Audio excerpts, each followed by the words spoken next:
आज के लेक्चर में बच्चों we are gonna discuss the intercept of a line on the axis कि इंटरसेप्ट्स क्या होते हैं कि और लाइन के एक्स एक्सिस में कितना इंटरसेप्ट होगा और वाई एक्सिस में कितना इंटरसेप्ट होगा, पॉजिटिव कब होगा, नेगेटिव कब होगा, उसके बारे में डिस्कस करेंगे। फिर equation of a line parallel to x axis, वो फॉलो अप होगा आपके इंटरसेप्ट ऑफ अ लाइन से। उसके बाद आपका equation of a line parallel to y axis होगा। एंड फिर डिफरेंट फॉर्म्स ऑफ लाइन में हम स्टार्ट करेंगे आज के लेक्चर में स्लोप इंटरसेप्ट फॉर्म और point slope form of a line, और उस पर एक इलस्ट्रेशन भी देखेंगे और उसके साथ will wrap up with this lecture. So stay tuned and keep your pens and copy with you and write as all this and apply the same concepts in the questions that are in your book, NCRT book, and I hope this all would be useful to you guys. So let's get started with it. तो सबसे पहले अब हम intercept को define करना पड़ेगा हमें। तो लेट्स से कि ये हमारा कार्टेशियन सिस्टम है और इधर पे हमारी एक लाइन है जो कि आपके एक्स एक्सिस और वाई एक्सिस को इन दो पॉइंट्स पे काट रही है। जैसे कि आप देख रहे हैं एक पॉइंट ये दिस पॉइंट यहाँ पर ये वाई एक्सिस पे काट रही है इसको, और ये एक्स एक्सिस पे काट रही है। तो चलिए इनको नाम दे देते हैं and let's say that this is point P. Since it's a line, so we'll just show that it's going both ways. Let's call this as point A. तो मेरे बच्चों देखिए ये तो आपकी y एक्सीज हो गई ना, ये, और ये आपका x एक्सीज हो गया। तो this you all know. Now बच्चे देखिए यहाँ पर जो ये इस ओरिजिन O से कितना, ये OA, the distance OA, that is your x intercept. That is your x intercept. Similarly, OB, that would be your y intercept. ठीक है, सो इसको हम बोलते हैं इंटरसेप्ट। अब ये यहाँ पे देख लीजिए इस वाले केस में जब ये फर्स्ट क्वाड्रेंट में दोनों पॉइंट्स हैं, आप देख रहे एक्स इंटरसेप्ट भी पॉजिटिव है और आपका वाई इंटरसेप्ट भी पॉजिटिव है। एक केस हो सकता है समथिंग लाइक ये दूसरे में भी हो सकता था, समथिंग लाइक दिस, ऐसे काटता तो तब आपका वाई एक्सीस जो है ये नेगेटिव की तरफ चला गया, इज़न्ट इट, ये नेगेटिव की तरफ चला गया और जो आपका वाई है वो तो पॉजिटिव ही रहा। Similarly, this could have easily been something like this. Oh, sorry, oops. This could have easily been something like this. अब आप खुद इमेजिन कर लीजिए कि क्या है। तो यहाँ पर आप देख रहे हो कि आपका y भी नेगेटिव है और x भी नेगेटिव, जैसे आपका कोऑर्डिनेट सिस्टम होता है वैसे ही है। और ये चौथा केस हो जाएगा जहाँ पर आपका x इंटरसेप्ट पॉजिटिव था और y इंटरसेप्ट नेगेटिव था। तो इन्हें बोलते हैं हम इंटरसेप्ट ऑफ अ लाइन। तो judging on the basis of this, if I got like this is my y-axis and this is my x-axis, तो एक लाइन जो कि आप पैरेलल है to your x-axis, isn't it? This green line is parallel to your x-axis. What would be the equation of a line which is parallel to x-axis? अब आप देख लीजिए इधर x तो change हो रहा है. So for example, this is your origin. This might be 1, 2, 3. So for 0, your y is let's say this is 3, positive 3. तो 0 के लिए 3 है y का वैल्यू, ऑर्डिनेट जो आपका होता है। 1 के लिए अगेन 3, 2 के लिए अगेन 3, 3 के लिए अगेन 3 एंड सो ऑन। ये तो एक्सटेंड कर रही है। सो लेट्स से ये ए और ये बी है, ये आपकी लाइन है। Any point on this let's say P x comma y, इसका एक्स यानी कि एब्सिसा तो चेंज होता जाएगा, लेकिन आप इसका जो ऑर्डिनेट है that is your y intercept वो सेम रहेगा यहाँ से यहाँ तक जितना भी है, दैट इज़ 3, 4, 5।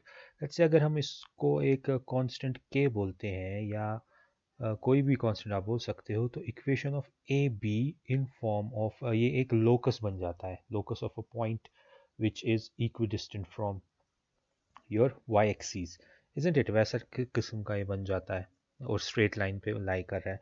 तो इसकी जो इक्वेशन है that becomes Y is equal to K. ये आपकी equation of a line which is parallel to your X axes बन जाता है। Similarly if you got like this is your y axis, this is your x axis, let's say you got a line which is parallel to your y axis, ठीक है। तो इसके case में क्या होगा, आप देख रहे हैं कि अब कोई origin है y, this is 1 2 3 so on, and this is your let's say ये भी 3 यहाँ से यहाँ तक। तो आप देख रहे हो 1 y का value 1, your x is 3, 2 your x is 3, y 3, x is 3 and so on. So equation of a line which is parallel to your y-axis can be said to be have the equation as x is equal to k, or you can just change the value of your constant. Let's say x is equal to a, where a is the intercept which it forms on the x axis. तो similarly ये किसी भी quadrant में लाई कर सकती है, इसके right hand तरफ से भी लाई कर सकती है और लेफ्ट हैंड साइड से भी, rather than quadrants you can say left side से भी ये लाई कर सकती है और राइट साइड से भी। सिमिलरली जो y is equal to k है, या equation of a line which is parallel to your x axis, वो अप या डाउन कहीं भी लाई कर सकती है। तो accordingly you can just manage its equation. So I hope this concept is clear to you guys. Let's move forward and start with a form that is your slope intercept form of a line.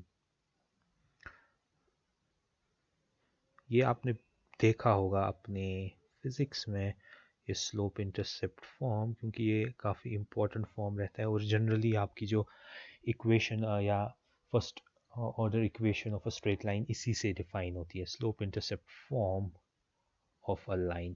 That is self explanatory now कि हम lines ही पढ़ रहे हैं तो ये line ही होगी। तो बच्चे लेट्स से अब फिर से मैं एक बना रहा हूँ यहाँ पे ऐसे, let's say this is this proofs I won't show, you can just see it on your books and all. Let's say ये एक line है आपकी, this red one. Let's give it some name. Let's say ये यहाँ पे Q point है जहाँ पे इसको ये कर रहा है, यहाँ पे point P होगा, x, y कहीं पे भी इस लाइन पे यहाँ पे रख लेते हैं।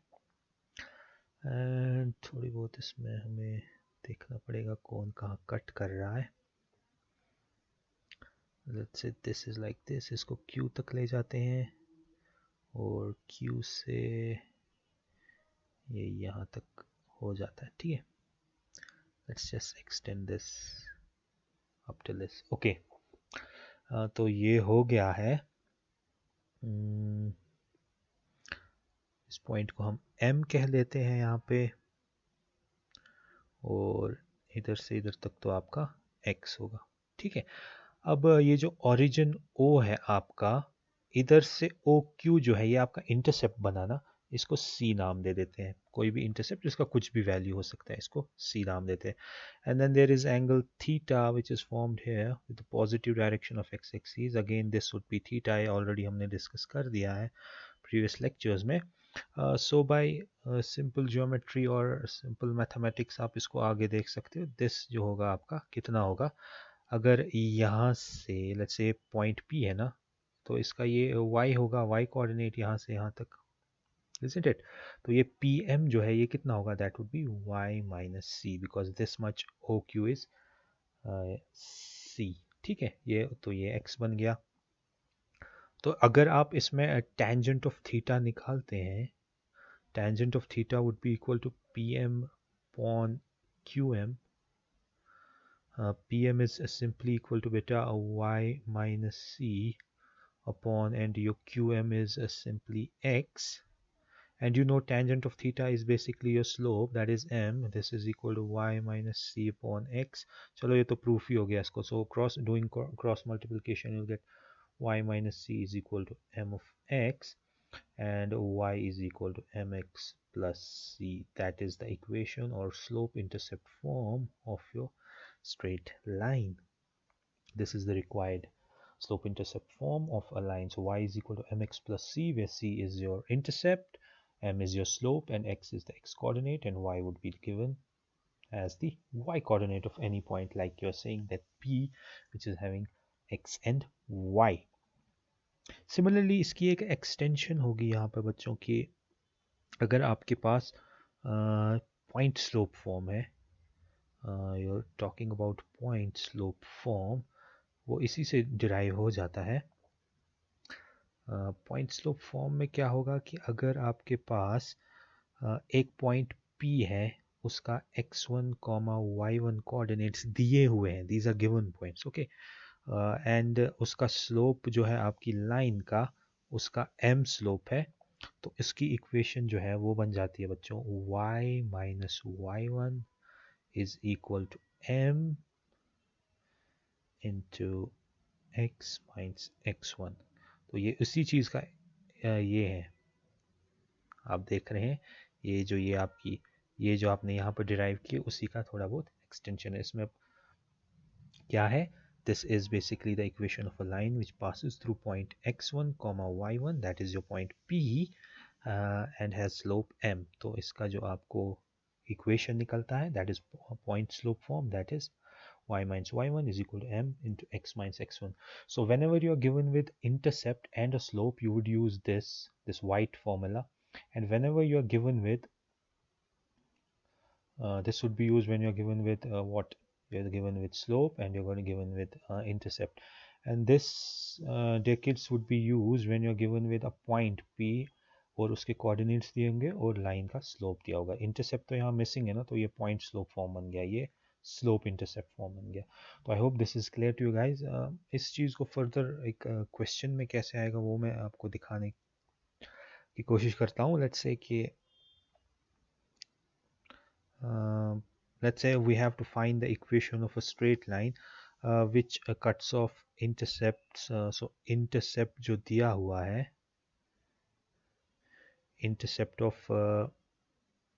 5 units, सो ये इंटरसेप्ट 5 यूनिट्स, लेकिन हमें 5 यूनिट्स दिया है, लेकिन ये इंटरसेप्ट पॉजिटिव है कि नेगेटिव, याद करिए जो स्टार्टिंग में लेक्चर में मैं बोला था। सो ये वहीं से दिया है ऑन, ये कहाँ से है intercept, on negative direction, so this is on negative direction of your y-axis, y-axis पे negative, and angle जो ये बनाता है, it makes an angle of let's say 120 degrees। angle किस लिए है, angle से आप slope निकाल पाएंगे, ठीक है, and this is 120, again you have to keep in mind with positive direction of your x axis. तो जिसने पहली बार जो है लेक्चर देख रहा है उसको थोड़ी बहुत कन्फ्यूजन हो जाएगी ये पॉजिटिव डायरेक्शन ऑफ एक्सिस, तो प्रीवियस लेक्चर्स को ज़रूर वॉच करें, तभी जाकर आप इसको कर सकते हैं। तो सोल्यूशन मुझे इसका, तो अब आपको क्वेश्चन तो समझ आ गया कि we have to find the equation of a straight line which cuts off an intercept of 5 units on negative direction of y-axis and makes an angle of 120 degrees with the positive direction of x-axis। So angle आपको पता है angle किस लिए होगा, तो आपको पहले slope निकालना है, m would be simply equal to tangent of theta, this is equal to tangent of theta is 120, from trigonometry we know what we need to do, tangent of let's say 90 plus 30 वो हो गया फिर से आपका 120, and whenever tangent is in a 90 तो ये change हो जाएगा, this would go into cot, and in second quadrant your tangent is negative and this would be cot of 30 degrees। all silver teacups या add sugar to coffee से है ये, and this is this, and cot of 30 is root 3, so this would be negative 3। so आपका जो slope आया वो कितना आया, नेगेटिव अंडर रूट 3। सो आप सी आपको कितना दिया है, सी आपको -5 दिया है, ठीक है। ये कैसे पता चला, क्योंकि यहाँ बोल रहा है negative direction of y axis. So your equation would simply be equal to y is equal to m x plus c, इधर आपका m क्या है, you are given with that, so simply y would be equal to negative root 3 x plus of -5, and this would be equal to y is equal to negative root 3x minus 5. This would be equation of this line. So I hope this concept is clear to you guys, how to use this slope intercept form। and likewise आपका अगर